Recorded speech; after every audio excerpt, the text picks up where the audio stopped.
You ever feel like your life doesn't look like everyone else's? Like you're walking a road with no map, no examples, no blueprints. I used to ask myself, why can't I just live normally? Why does everything feel different? But what if different wasn't a course? What if it was the assignment? Today I want to share what living differently has taught me about life. The lessons I didn't choose, but the ones that changed me.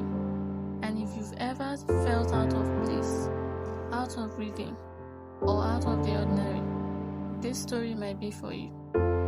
Before we start, I want you to think about this.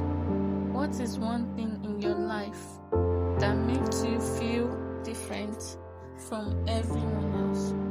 Hold that thought. There is this unspoken script society hands you. Graduate, move fast, be strong, keep up, don't struggle out loud, don't fall behind, don't ask too many questions, and if you do struggle, hide it well. But my life didn't follow that script. There were seasons where I couldn't move at the same speed, moments where my mind needed more time, situations that forced me to pause while everyone else was accelerating.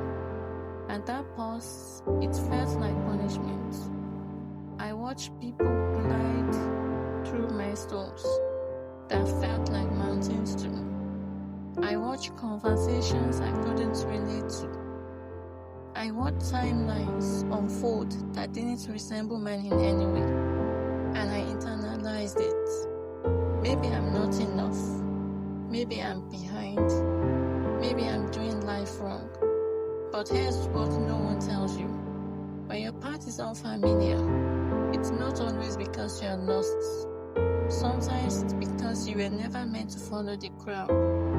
Living differently strips something away from me. Comparison. Because when your life doesn't look like everyone else's, you eventually realize you can't compete in a race you were never meant to run. And once that sinks in, something shifts. You stop chasing validation. You start seeking alignment. And alignment is quieter, but it's stronger. Living differently taught me patience.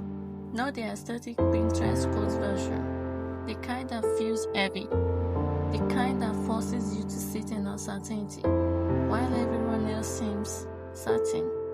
I had to learn how to build in silence, to grow without applause, to evolve without anyone noticing. And that does something to your ego. Because we live in a world that rewards visibility. Speed is celebrated. Fast results are praised. But slow growth, it's often invisible. There were days I questioned everything. Am I wasting time? Am I missing out? Am I falling behind permanently? But slowness has a gift. It forces depth. When you can't move fast, you think deeply. You observe, you reflect, you process. And that internal work, that's what builds roots. Speed is loud. Consistency is quiet, and quiet strength doesn't beg to be seen. It simply endures. So I redefined success. Success became waking up and trying again, choosing peace over pressure, saying no without guilt, building discipline in small daily ways, not abandoning myself. Slow growth grows the deepest roots. And roots matter more than applause. Living differently changes your social landscape. When you can't keep up with the crowd, you start noticing who slows down with you, and that reveals everything. Hard seasons filter people. Some drift away quietly. Some misunderstand you loudly. Some stay steady without explanation. You learn who values convenience and who values connection. I realized something uncomfortable. Not everyone is meant to understand your journey, and that's not rejection, it's alignment. Some people are assigned to the version of you that was easy, available, uncomplicated. But growth complicates things. Growth demands boundaries. So living differently taught me to protect access. Access to me is earned. Understanding is a privilege. And peace is non-negotiable. Not because I became cold, but because I became clear. And clarity feels like strength.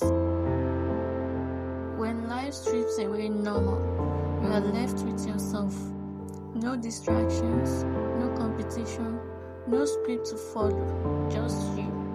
And that confrontation is uncomfortable because when you remove comparison, you have to ask, who am I when I'm not performing?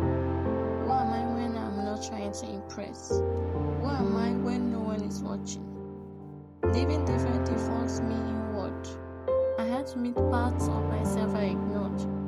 The soft parts, the insecure parts, the resilient parts, the visionary parts.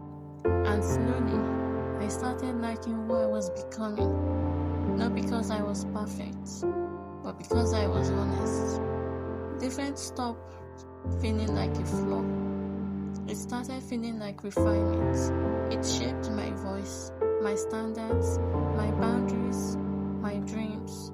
And somewhere in that quiet transformation, I stopped apologizing for who I am. Grounded confidence isn't loud. It's settled. It's knowing you don't have to compete to exist. There is something powerful about surviving what could have broken you. Pressure reveals structure. Living differently sharpened my perspective. Instead of asking, why is this happening to me? I began asking, what is this shaping in me? Because pressure doesn't just hurt, it forms. Empathy was formed, resilience was formed, discernment was formed, compassion was formed. Pain has a way of polishing you, like pressure turning stone into something rare. And that's when I understood something. Some lives are comfortable. Some lives are catalytic. Some lives are meant to coast. Some lives are meant to carve. And mine was meant to speak. Not loudly, not recklessly, but intentionally. Living differently wasn't a detour, it was preparation. I used to want to blend in. Now I want to stand firm, because blending requires shrinking, and shrinking costs too much. Living differently taught me peace is more important than performance. Depth is better than attention. Alignment is better than applause. Authenticity is better than approval. You don't have to be loud to be powerful. Sometimes the rarest lives are quiet. The steady ones, the disciplined ones, the self-aware ones. Rare doesn't scream, rare stands. If you've ever felt different, maybe you're not behind. Maybe you are being built. Maybe your life isn't off track. Maybe it's intentional. What feels isolating now may become your impact later. What feels heavy now may become your authority later. What feels unfair now may become your message later. So don't rush your path. Don't shrink your story. Don't trade your uniqueness for comfort. Different is not a flaw. It's formation. You are not strange. You are rare, and rare things, they are shaped carefully, protected intentionally, and revealed at the right time. And maybe you were never meant to blend in. You were meant to stand.